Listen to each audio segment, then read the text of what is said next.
They're all just.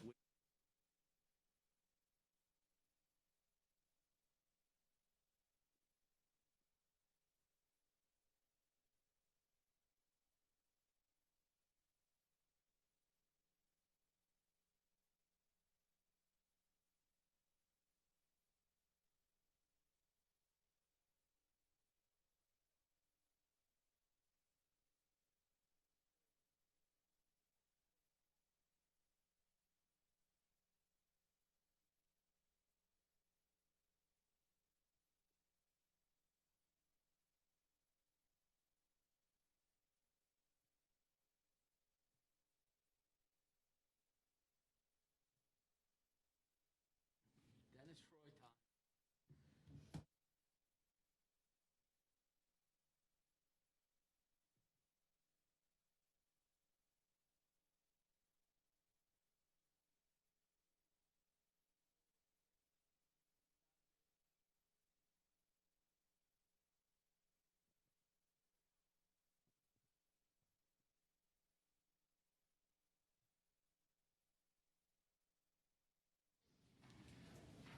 What's up, sir?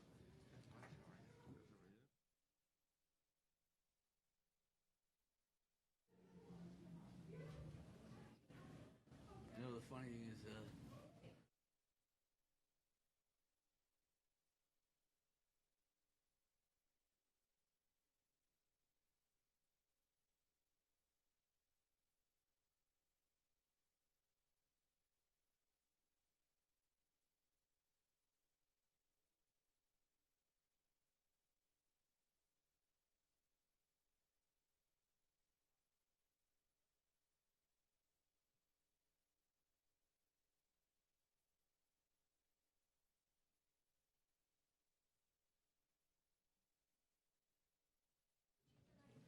no, he's.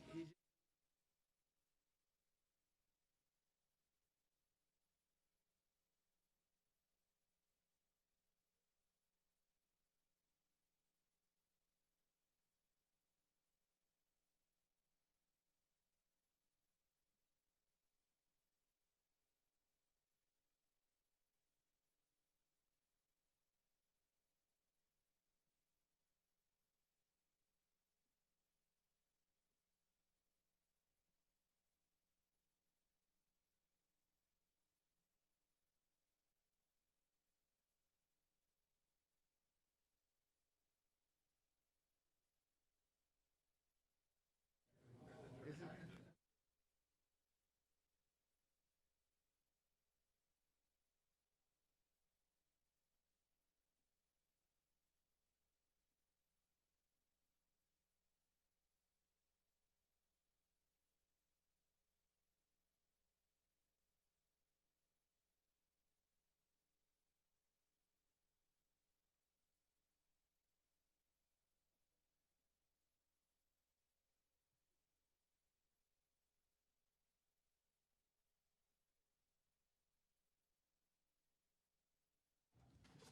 Who's that for? Vaccines rolling out. They were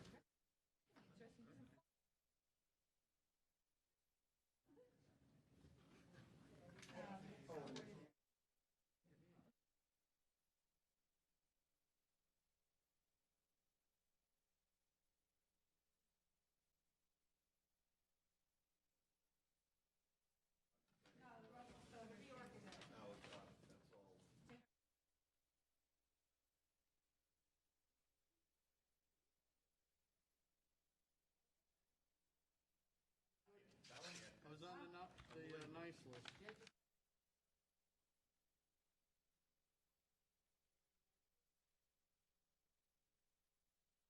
Oh, that was campaign?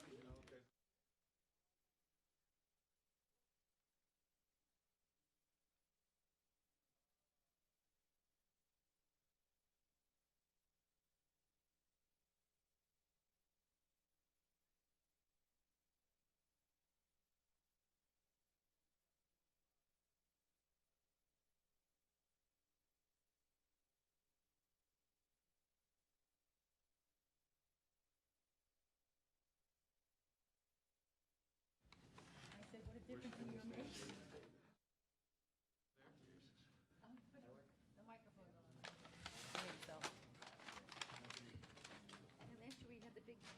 circumstances this year's like. This year we have social distancing. Are you doing speech up there? Yes. They asked me, I said, yeah, I'm not, which is just, well, I'd be talking to like the 5 people in the audience, But where's like our department heads? Are they? There's Jim. Oh, you looking for? Department Rob, heads. Chief, Jeff. And Eric was out in the hallway. Okay. Couple missing, but, Eric's outside. Oh, they're staying outside. Okay, they're being safe. Okay. Okay, I think we're on. Okay, everyone, welcome to the Town of Orangetown reorganizational meeting of January 5th, 2021. Town clerk, can we have a roll call? Councilman Dennis Troy, Present. Councilman Tom Divany, Here. Councilman Paul Valentine, Here. Councilman Jerry Vitari. Here. Supervisor Teresa Kemp. Here. So we have the Pledge of Allegiance to the flag, led by Dennis Troy at the request of Esther Baitler. Pledge allegiance To the flag of the United States of America, and to the republic for which it stands, one nation, under God, indivisible, with liberty and justice for all.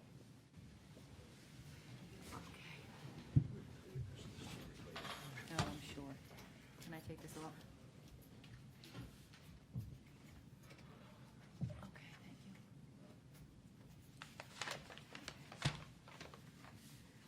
Okay, I'm taking this off, I'm sorry. So the difference a year makes. So welcome to the reorg meeting of 2021, and for allowing me to say a few words about the state of our town. So 2020, where do I start? Exactly 1 year ago, I was sworn in as your town supervisor. If someone had told me that in a mere 10 weeks I'd be declaring a state of emergency, I would have told them that they were watching way too many horror movies. Unfortunately, with the arrival of COVID, our world changed forever, and what I expected for my first year changed almost overnight. During COVID, we all experienced loss, whether it was the heartbreaking loss of someone we loved or knew, loss of employment, loss of being near or with our loved ones, or the loss of revenue for so many of our local businesses struggling to keep their doors open. However, speaking for myself, I also learned a lot from COVID. Specifically, that even during the worst of times, Orangetown is a great place to live because of the people that live here. I saw our residents and businesses step up to donate both their time and their money to help neighbors in need. We literally had more names of volunteers than we knew what to do with. They offered to deliver food, medicine, masks, or anything else we asked of them. I watched as local organizations such as the AOH, the American Legion, the Nyack Center, and the Pride Center, just to name a few, stepped up to establish food pantries. It is appropriate at this time to recognize Carmel Riley for organizing the Orangetown Virtual 5K, which raised over $12,000 for these local food banks. I saw residents, some of whose own businesses were struggling, step up to volunteer on the Kickstown Orangetown Committee. These volunteers donated their time and their resources to try and help local businesses to get back up and running. And while some of it did not work as we planned, it showed our business community that we cared about them. We were thinking about them, and we were doing what we could to help get them back up and running. I also want to offer thanks to the Orangetown employees and department heads who work to keep Orangetown open to service the needs of the residents. With a special shout out to our town clerk and her staff, who were first point of contact for residents visiting Town Hall throughout the pandemic, and who had a record number of marriages in 2020, most taking place right outside my window.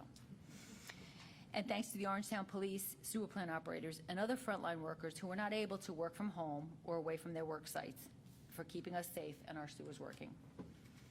In addition, during COVID, I had the opportunity to work closely with the other town supervisors and village mayors. I spoke with them regularly, and during the height of the pandemic, it was often daily, if not more. We all shared common goals, keeping our residents and our employees safe and informed.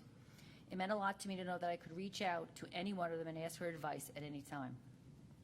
Most important for me, however, was how this town board came together to work as a team.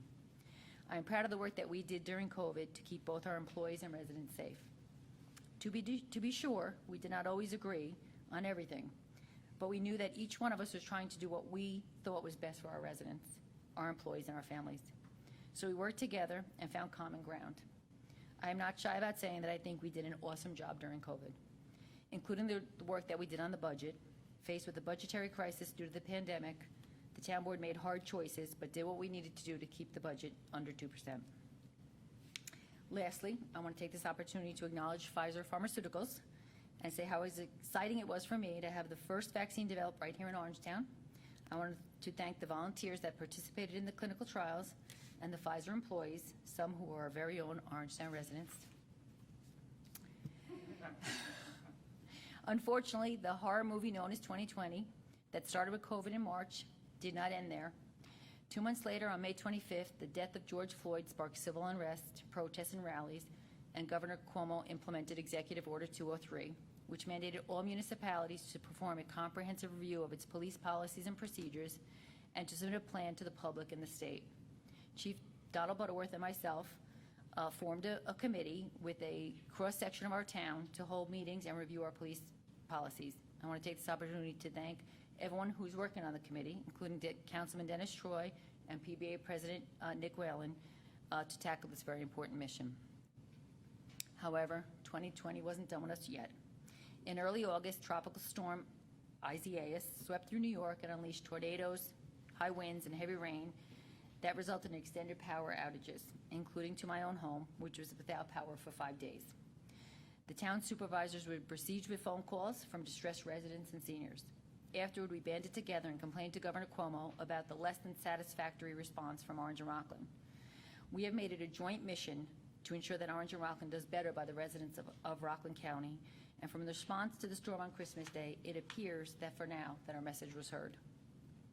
Then in December, just as 2020 was nearing an end, the Village of South Nyack residents voted to dissolve the 142-year-old village. I'll have a little bit more to say about that in a minute. But 2020 is finally over. For me, I'm looking forward to 2021 with hope, optimism, and a plan to do all that I wanted to do in 2020. Here, in no particular order, are a few of the highlights for 2021. The RFP for proposals for planners for the Orangetown Comprehensive Plan. They are in, and the town board will be reviewing them in the coming weeks. This is an important first step for the future of Orangetown. It is a process of developing a master plan for how we, and by we, I mean all of us, want to see Orangetown for years to come. An all-inclusive playground at Veterans Park. Allison Carden of my staff worked tirelessly with volunteer Lauren Domatrovis to make sure the replacement playground at Veterans Park will be fun and accommodating for Orangetown children of all abilities. The design is now complete, and we're waiting on the grant money that was promised from New York State. Owen, I hope you're listening, so that we can get the project started, hopefully as early as this spring. H&A. The town issued the request for expressions of interest, and it is currently out. We are optimistically anticipating proposals from some top-notch developers and hoping to get some exciting proposals that will enhance the area and bring in clean tax rateables for the town. The South Nyack dissolution. Over the next year, the town board will work closely with the village board to make the dissolution of the village and the transition to the town as seamless as it can be. As I stated in a Facebook post, it is time to put aside the divisive language that I often see on social media, the we versus them, and it's time towards making Orangetown and us. Being an unincorporated Orangetown does not make a hamlet lose its unique personality. South Nyack will remain South Nyack with its distinctive qualities and characteristics, even after the dissolution. I look forward to working with Mayor Christian, the village trustees, and the town board to ensure that this happens. I'm going to close with just thanking you for placing your trust in me to be your town supervisor. It is not something that I take lightly, and while it has been a challenging year to say the least, I am proud of how we, as a town, persevered. It has been an honor to serve you, and I look forward to a much better, productive, and healthier 2021. And with that, I will open it up to my town board members to add their goodwill. If I can do this without knocking my hearing.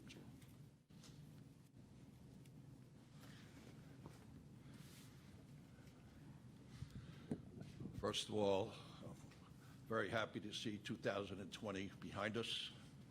2020 was a tough year. And in terms of what Supervisor Kenny talked about, I think she about covered it all. very articulately, and she's right on the money. And I think what has to be stated is she got into a tough position this year, being a supervisor with all the challenges that we had this year.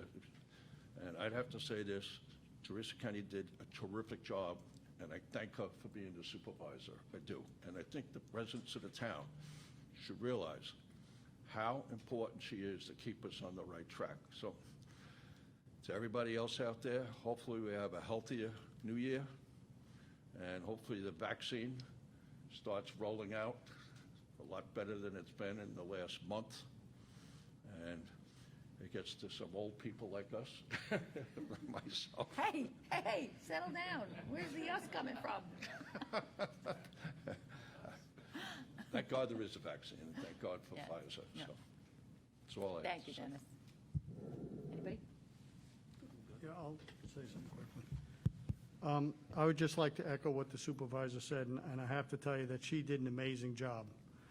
So any credit she's given to the town board really starts at her office and her office staff, who through this whole pandemic came up with some really unique ideas to include the residents of Orangetown, such as the Halloween and giving out the mask and everything else they did to make the residents feel like they were in a small town while still being safe and doing what she could for the best of the residents. I also think we did a great job, or her staff mostly, and the town board along with her, on the budget. It was a tough year, and I think we came out of it pretty well and kept underneath the tax cap, which was the main goal.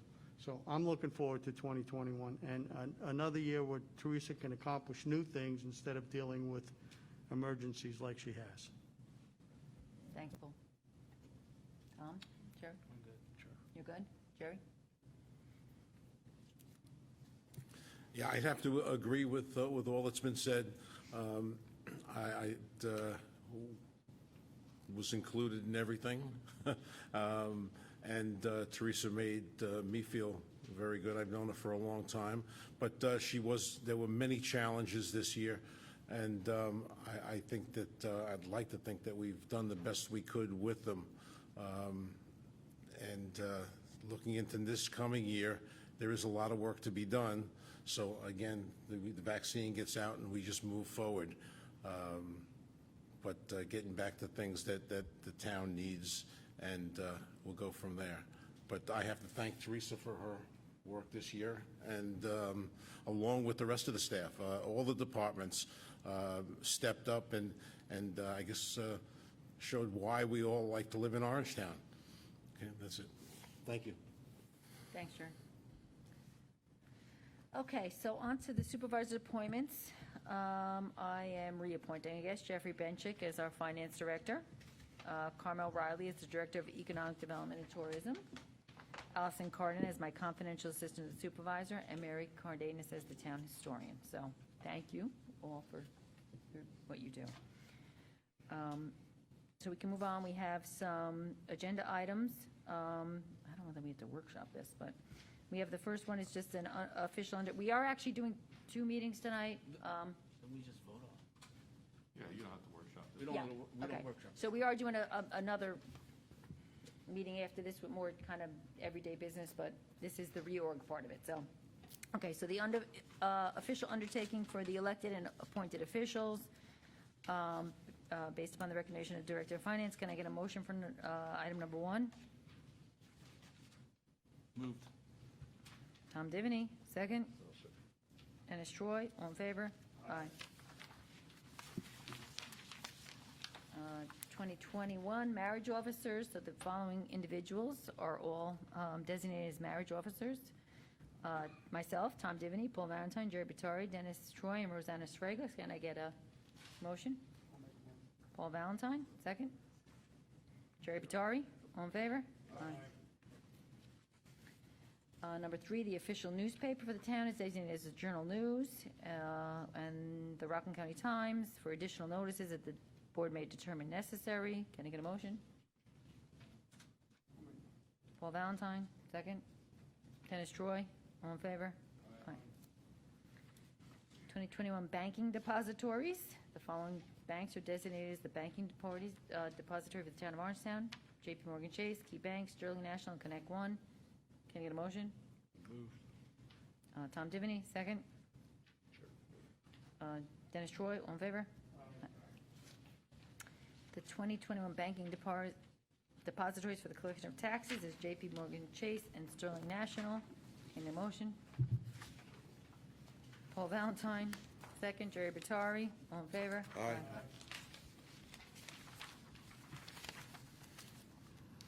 Reappoint Rosanna Srega as the town clerk, as it reappointed as the Register of Vital Statistics from January through December 31st, 2021. Can I get a motion? Dennis Troy, second. Jerry Bottari, all in favor? Aye.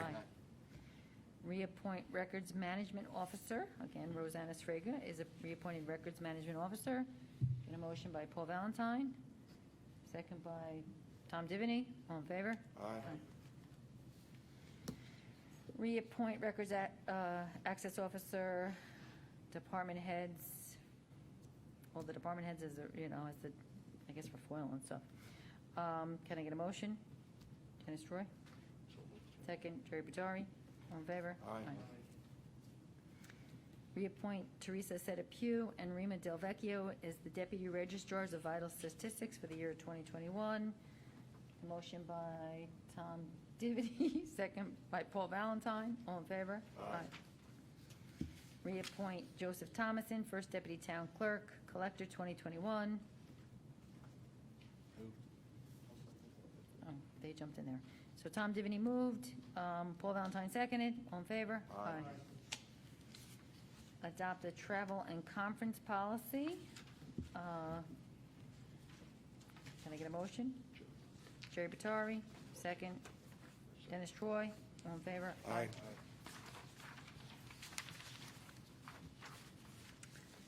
And adoption of a procurement policy for the year 2021. Get a motion? Which side am I on? I forget. I've been going back and forth. It's your side. Tom Divany, move, second. Paul Valentine, all in favor? Aye. Okay, and we are going to make a motion to resolve the reorganizational town board meeting. Get a motion? Moved. I think Jerry moved and Tom seconded. All right, cool. All in favor? Aye. Aye. Okay. Now we have to move on to the regular portion of the town board meeting. Do you have to take another roll call? No. Which- And now They it's actually started. said, they actually said we were going to take another pledge. I said no. Okay. Okay, but we do need to workshop, I guess. Right. Okay. So the first item we are taking off the table. The first item is the fire code inspection fees. So just to give you an update, I think most of you got the email that Mike Bettman is retiring. Yeah. I spoke with Jane. She's going to be overseeing the department. We think we have a plan for who's coming in. We just want that person to be involved in this whole fee structure. We figure another 2 weeks is not going to make or break. So we're going to pull item number 3.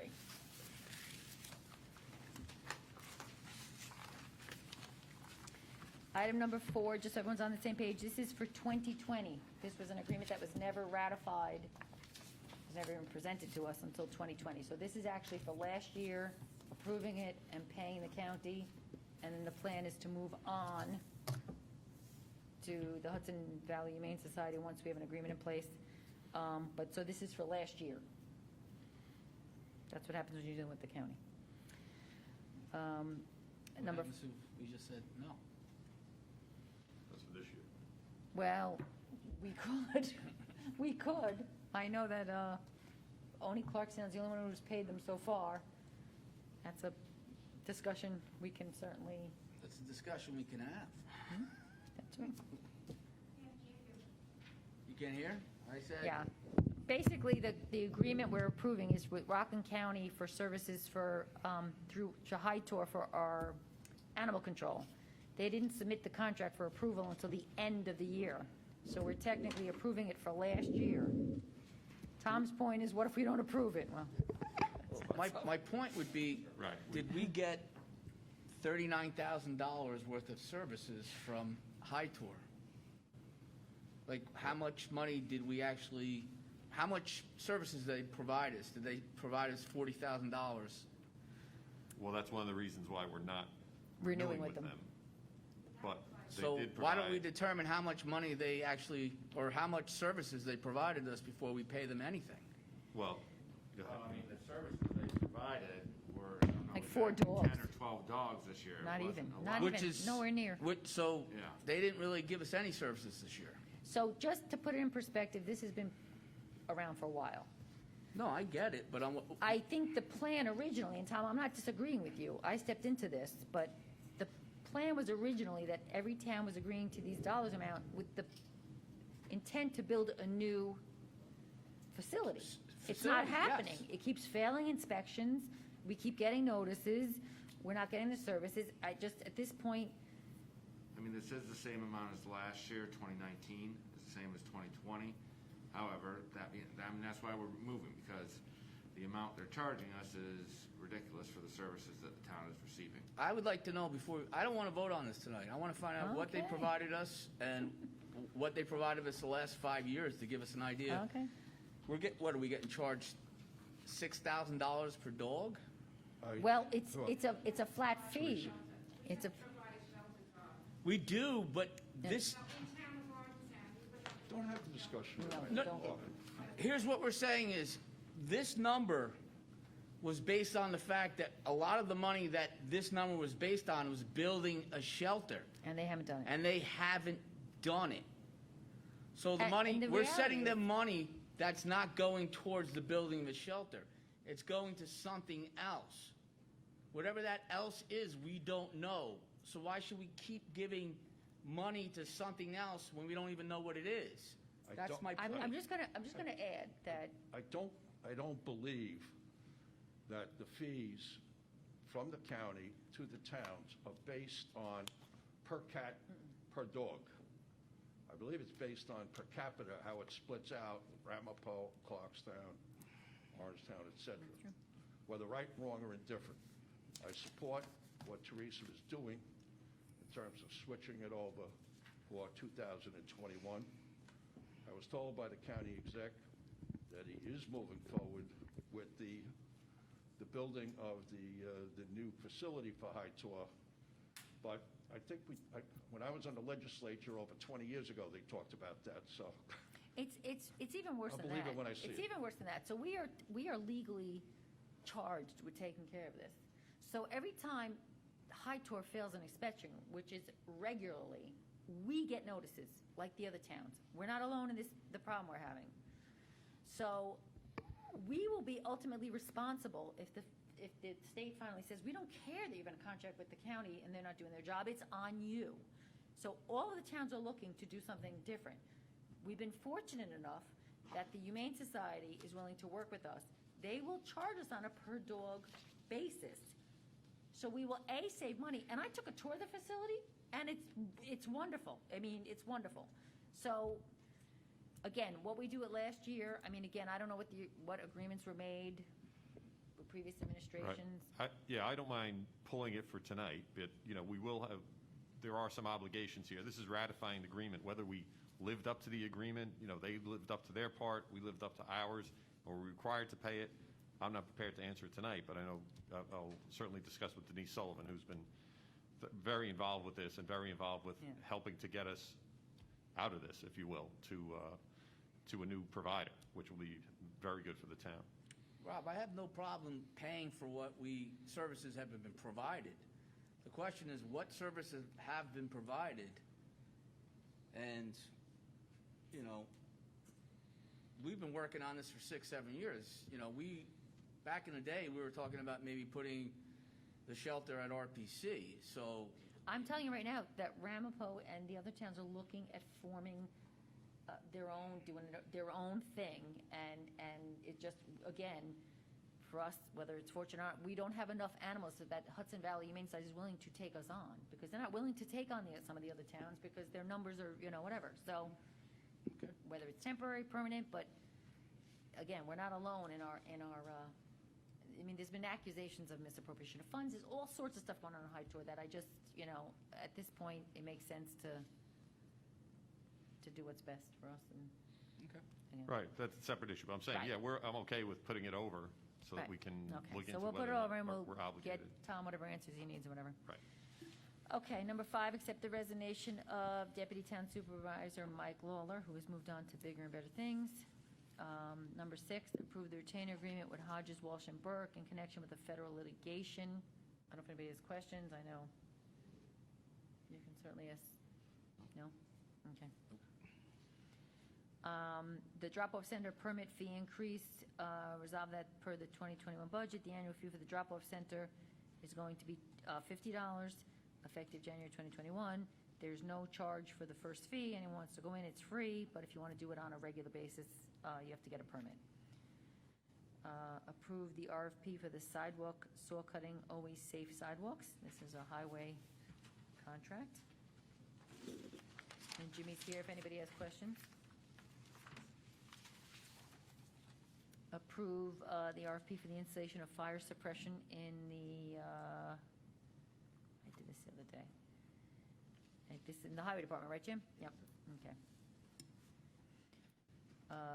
Number 10, authorize 155 Corporate Drive, the Bloomberg property for the installation of temporary structure for employee COVID-19 testing. Rob, do you want to say anything, or? Yeah, Jane is here on this. This is similar to what the board did with the soccer, the New York Football Club. Bloomberg wants to put a trailer on their property for COVID testing for their employees. Ordinarily, we'd have to go to site plan approval and go through the whole process. Jane, they've approached us, and Jane, I'll defer to Jane on this, but is requesting that it just go to the director of ops pay right now so they can get going on that and get the testing going. Again, obviously under the circumstances and under the emergency orders that we're under, it's something that, we're presenting to the board so that it can proceed sooner rather than later. Does this say that all town employees can go there? No. There's a sunset date, so. Right, there is, and they can still go for site plan approval. Again, Jane is going to do the review. It's not like, this board's not approving them to go there. Jane will be reviewing the plans, and so if you want to discuss that, but.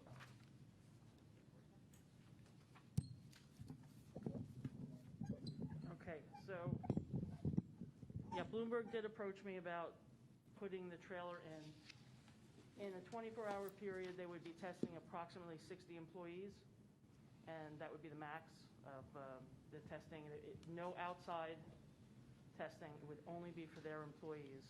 So that as they go in, and that's such a high-tech facility, they want to make sure everyone that's going in is safe and healthy. And this would go in an existing area that's already paved, so it's not adding any impervious coverage. They'd have to meet all the other required building and fire codes. And again, normally it would require site plan approval, but in this case, it's going, they're not doing any site improvements, and it could, again, be, based on the time limitations set forth that we've been doing with the other types of Right. Relief. It's temporary. And it's a compact, I think it's in your packet, it comes in, it's delivered by a crane, and And this is just for people who are working there? only people who work there. I did confirm that. I actually have an email from one of their managers saying it would only be the employees. Okay. Thank you. The next item is accept the retirement of Michael Bettman with fire prevention. He's going to be retiring at the end of the month. Again, we spoke to Jane. We'll be meeting again to get that position filled. Except for retirement, Donna Morrison, our personnel department, she ended at the end of December 31st, 2020. 13, appoint Catherine Murphy to Assistant Court Clerk, Justice Court, effective January 2nd, 2021. Approve the installation of a street light at 16 Garfield Street in Blueville. This is a Traffic Advisory Board recommendation, which Allison is on, serves on it as the clerk. And then we have some accept and receive documents from the town clerk's office. And we have the audit. Okay. So we do have a couple people signed up. So we have Helena Power from Palisades. Thank you so much, and congratulations, Teresa. You've been doing a fantastic job Thank here. you. So the community agrees with you. I want to speak with you about the land use boards and the fact that these meetings need to be open to the public. Land use boards need to be held in person as well as online, as is this town board meeting. Over the past 9 months, the Planning Board and the Zoning Board have had before them an application from Edmund Lane developer and James Benny owner. The parcel of land is located at 125 Park Avenue, which is at the west side, west of Route 340. The proposed home borders the New Jersey state line and is directly next to the Rockley Industrial Park. Zoning for the area is R15. The variances requested and granted and approved are significant. Very little public input was available. Palisades residents, several of them I know, one without a computer, was unable to get through on the GoToMeeting app. Variance granted for 3 small parcels to be combined to approximately 14,400 square feet. Zoning permit granted for this undersized parcel to be built upon. 1/3 of this parcel was federal wetland.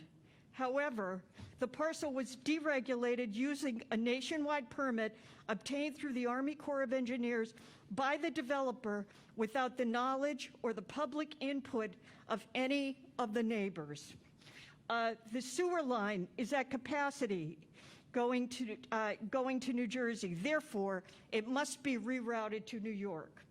The property must have a well dug. 30 homes in this area are on a single source for water. There is no other source. Over 50 trees are going to be cut down. Screening or a buffer will be virtually erased. Lights, cars, trucks, noise from the Rockley Industrial Park will impact the quality of life in the community. The proposed home is 2,800 square feet. The largest house in the neighborhood is 1,900 square feet. In addition, this single-family home was required to have a stormwater management system, which is something that is required usually in a commercial property, rarely in a residential property. No one seemed to question that. I understand that these boards are autonomous and they act solely on their own. However, they are appointed by you. What is the point of these regulations if the developers aren't held to account? Finally, I am going to try to get online for the Akabor meeting, which is the last line of defense here. That meeting is 1/7 on Thursday. I already know that the woman without a computer isn't going to be able to get on. She says she has an appointment and an aged mother that she has to take care of. Finally, I want you to note that there is a parcel of land, one other parcel of land. This is directly behind my property, and it has been sold. This parcel is barely over 9,000 square feet, so 40% less than the R15 zoning for this particular area of Palisades. I am deeply concerned about this. The regulations exist for a reason.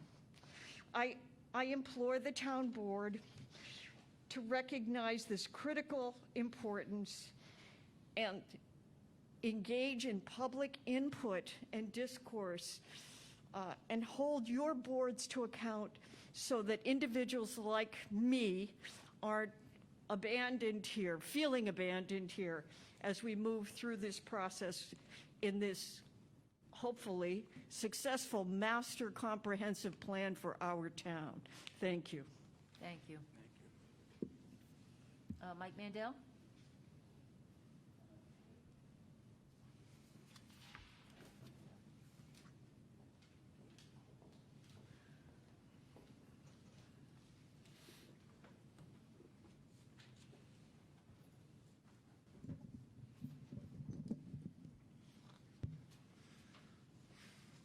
evening, Supervisor Kenny and members of the town board.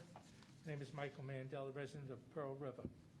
The reason I came tonight to speak is regarding, there are two bills before the Assembly and the State Senate that I think that the town should look at, and if you agree with what I see in them, is to form a resolution to our state assemblymen as well as our state senator, and possibly the county legislature, to see if they too agree and would write to them. Right now, first I want to just preface my remarks is that I'm waiting for a vaccination. I'm not against vaccinations and I want one. But Assembly Bill 11179, December 4th of 2020, in paragraph 2, they state the following. If public health officials determine that residents of the state are not developing sufficient immunity from COVID-19, the department shall mandate vaccination for all individuals or groups of individuals whom, as shown by clinical data, are proven to be safe to receive such vaccine. It does make an exception if you have a medical professional stating that you can't receive it. However, this sounds more like a dictatorship than a democracy, where the government, not an elected official, we're talking about public health officials. Who are they? It doesn't define that. Where it says that everybody will get the shots, no exceptions. I think that's overstepping the bounds of the state's authority. I think it's a violation of our constitutional rights. As I said, I'm waiting for the shot. If the governor would ever decide on how to do it, which they're totally incompetent. If you look at Florida, Florida's got lines of elderly all getting their shots here. And I called up the 3 local hospitals, and they have no idea, Westchester, Nyack, and Good Samaritan, of when it's going to be coming out to the public. All they can say is they're doing their staff now, and they have no idea because Albany hasn't said anything. So I just wanted to say that, and look forward to it. And there's one other bill which it's a little too long to mention right now, but it's Assembly Bill 416, which is also quite a disturbing bill. So thank you for your time. Thanks, Mike. Eileen?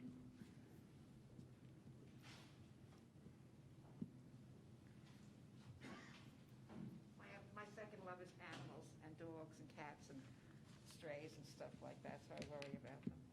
I had to take this off so I can put my glasses on so I could read. Here we go. Thank you. All right, I'm also going to talk about the 2 bills that Mike just mentioned.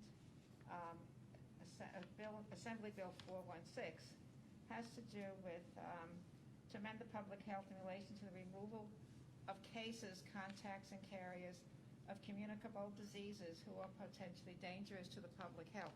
It doesn't specifically say COVID, which we're all concerned about.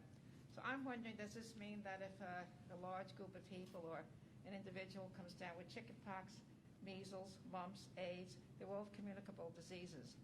That's what this bill is I feel is very concerning, because it doesn't mention one disease. It says any communicable disease. It is rather lengthy. What happens in this is that the state can detain people, put them into detention centers or facilities that they feel are adequate to house anybody who has come down with what they feel is a disease that they're causing to spread. A confirmed case or carrier who is detained pursuant to subdivision 2 of this section shall not continue to be detained after the department determined that such a person is no longer contagious. They can put people away from anywhere from 60 days to 90 days.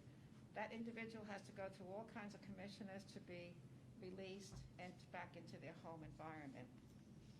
The governor we have in this state is totally out of bounds. I suggest one thing that I really strongly feel he needs in order to become a human being again. The girlfriend went to California. That's a reason why she left. This man is out of control. The other bill is Assembly Bill 11179, and that in it says that the COVID vaccine will be mandatory. Now, when that first came out, they said it would be an option that a person would have. I'm unlike Mike. I'm afraid of vaccines. I consider that very seriously and carefully. I have had the flu, I haven't had a flu vaccine in over 20 years, and poo-poo, I've been very good for the past 20 years. If people are listening tonight, television audience, they can call the governor's office. It's area code 518-474-8390. And if you're concerned about being detained, if you're concerned about having a communicable disease, such as chickenpox, mumps, measles, or AIDS, you're in danger. Because the governor has the right, if they pass this law up in Albany, to come and take you away and put you in a detention center. And that word alone is scary. But anyway, I wish everybody a happy new year. And I hope Donna and Michael Bettman enjoy their retirement. They certainly have been outstanding employees here in the town. And getting back to the doggy situation, I agree. I think there was $1 million set aside for a new shelter in the county. Whatever happened to that money, I don't know. But somebody has to answer for that. And I mean, I have a dear friend, Susan Nemesti, who comes here all the time. She brings towels, she brings newspapers up to High Tour at least once a week. She was even washing the blankets for them, bringing them home to her house to wash them.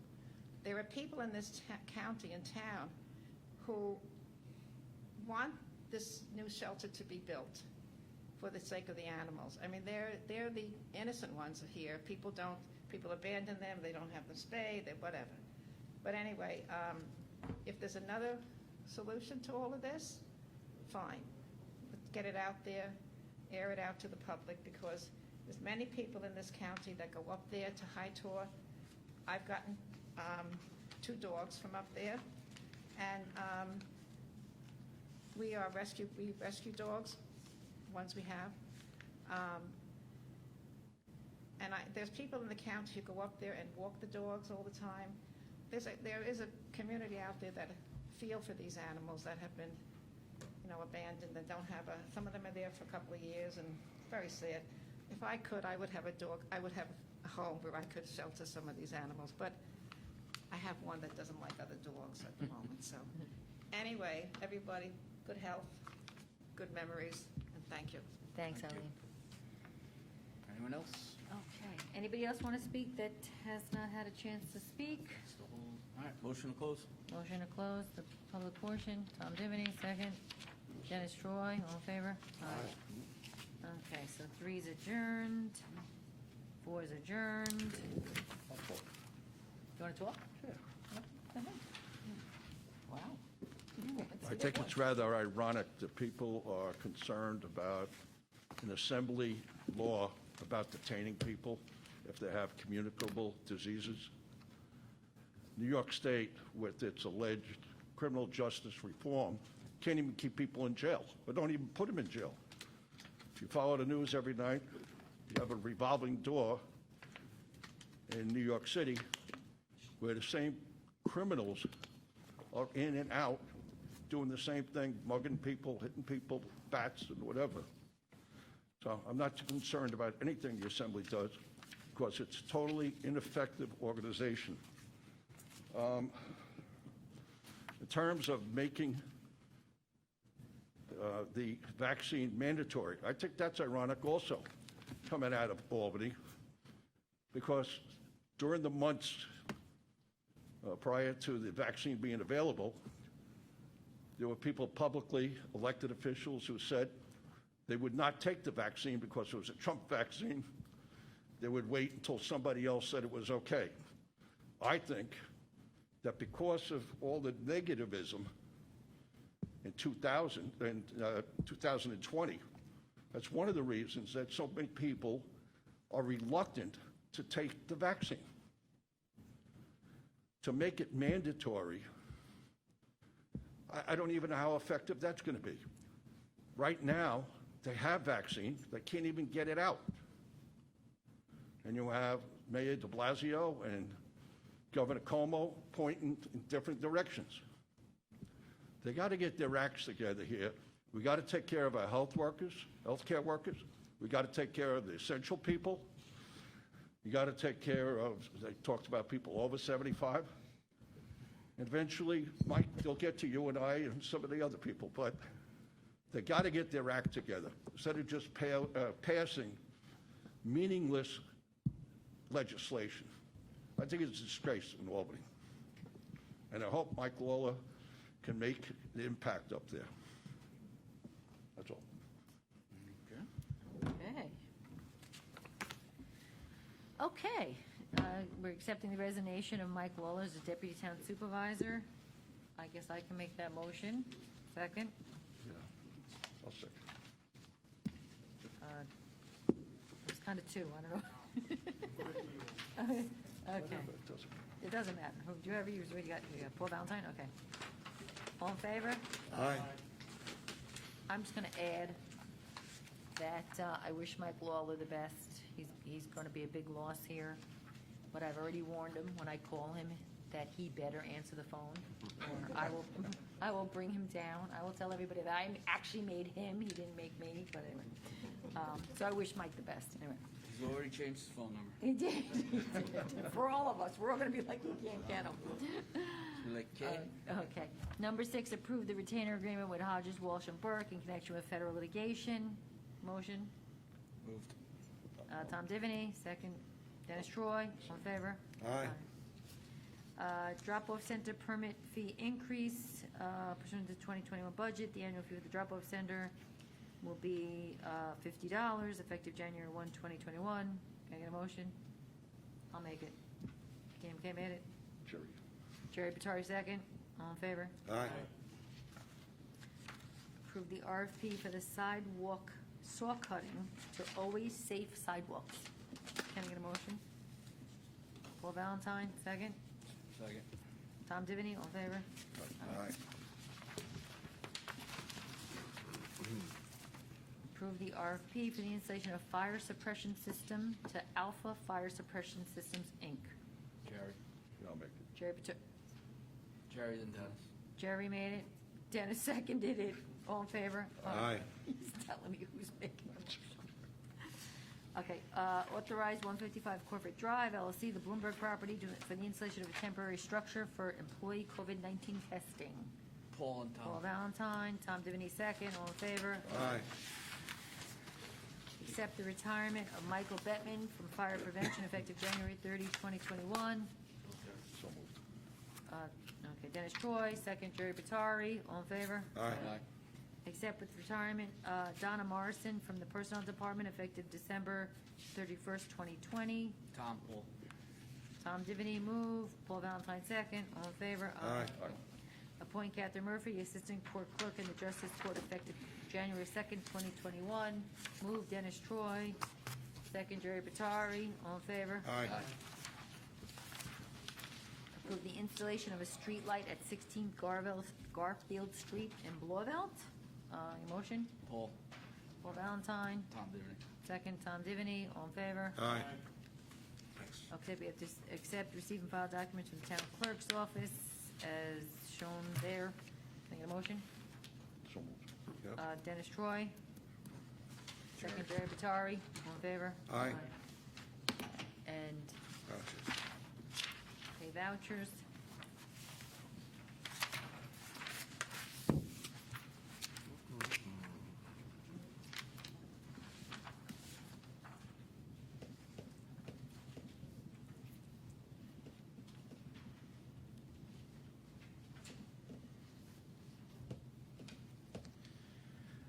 Okay, the audit for tonight's meeting consists of 4 warrants for a total of $2.1 million.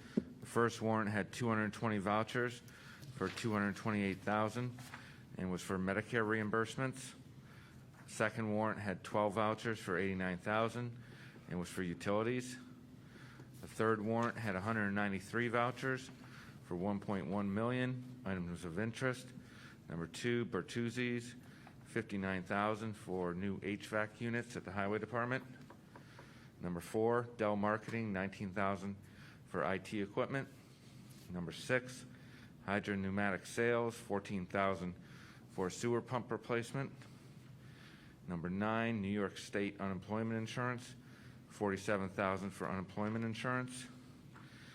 Number 10, Department of Civil Service, $746,000 for healthcare insurance. And number 13, the New York State Comptroller, $34,000 for justice fines. Any questions on the audit?